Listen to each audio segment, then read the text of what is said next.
Well, the town of Bath wasn't much in the Middle Ages, but an important church stood in this spot since Anglo-Saxon times. King Edward I was crowned in this church in 973.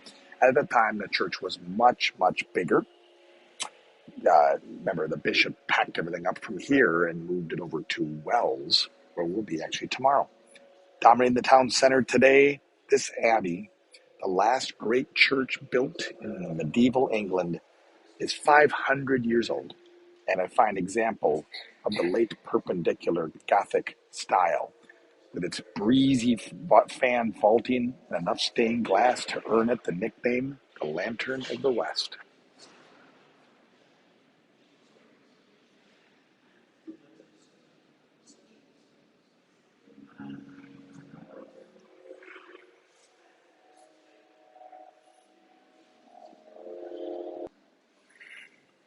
Now, this impressive church, it just captures Bath's long history in stone.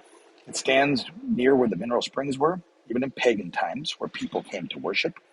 The hot springs that we just met a little bit ago, the Bath Roman hot springs, are literally right outside the door. When Christianity arrived, a monastery was built here in the 8th century, and then a larger church in the 11th century. And this present church was built and begun in about 1499. Now, no sooner had the church finished than it was stripped of its furnishings by King Henry VIII in 1539. He dissolved the monastery and sold off all of its valuable lead roof, and it sold off all of its glass windows. Now outside, I'll put a picture up, even Peter lost his head. They took his head off at that time, and they were actually able to recarve it out of what was once his supersized beard. Now, Queen Elizabeth I, she began to repair the abbey that her father had plundered. And in 1608, Bishop James Montague, here's his tomb right here, took over.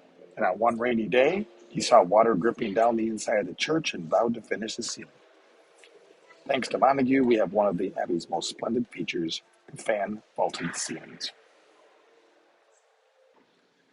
This window, which is just next to the tomb, shows all the names of all of the wonderful donors.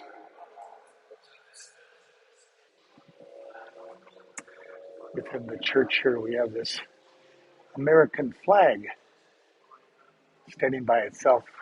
According to the chaplain, though it's missing 2 stars, it only has 48 from the time.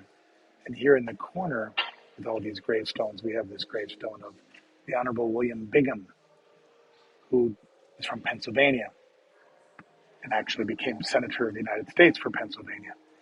He moved here and died at his 49th year, and so they have this here in the corner. There's also back here in the corner a memorial to the soldiers that fought during World War II. Not exactly sure where it is, back around the corner. I had a delightful conversation with a chaplain. I'll put on the system here in a moment. That was just a remarkable man, the chaplain here in the area. Now for Bath, this is a pretty famous guy. This is Ricardi Nash. He went by Bo Nash. He was the 18th century master of ceremonies here in Bath. He was basically the guy that put Bath on the map. And we saw his statue yesterday in the pump room where we had our tea. And just like most churches, if you look carefully, you'll find treasures all over the place. Here we have a memorial called the Wallace Memorial. It depicts the renowned English Civil War General Sir William Walter relaxing after liberating Bath from the Royalists. But the focus here is on his wife, Jane. She died young, and so now they gaze into each other's eyes for all eternity. How appropriate as the music turns on as I start to record again. I'm just in awe of these fan ceilings. They were just unbelievable. It's the intimacy of this church. We're going to see much larger churches and much more grand churches, but this is amazing. You look at the glass red lamps and the heating grates, which were down the side. I mean, they were all put in the 19th century. But here's a 21st century touch for you. You know those heating grates? Beneath it, this place is heated by the runoff water from the Roman baths next door. So it comes out of those things at 100 degrees, and they use it to heat this plane. So behind us also, we have the World War II bombed most of the glass in this, and so they've had to rebuild most of those. But here at the far end of the church too, we have this beautiful, beautiful stained glass. It's this large window, has 52 scenes from Christ's life. It's good for weekly sermons for a year. Now, the window to the left of the altar over here shows King Edward.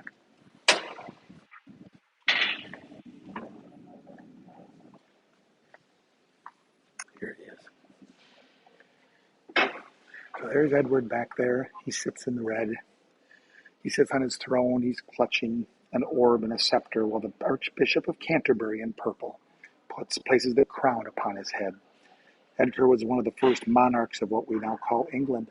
At his coronation in 973, established the protocols used by all the future English monarchs up to the present.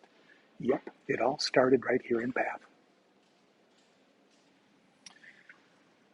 One of the last thoughts we'll have here before we leave for today is one of the things that Jackie and I like to do when we go into any house of worship, whether it's Christian or otherwise, is if there's an opportunity, we like to light some candles to remember those that we've lost on both sides of our family. So here we have the two candles, one for the Pritchard side and one for the Hayes side, that remembers those that we've lost before us.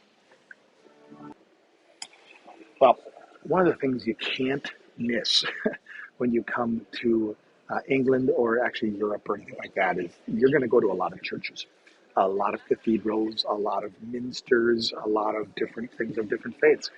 That is what's remarkable about this, things that are as old as they are. We just don't get a chance to see them here.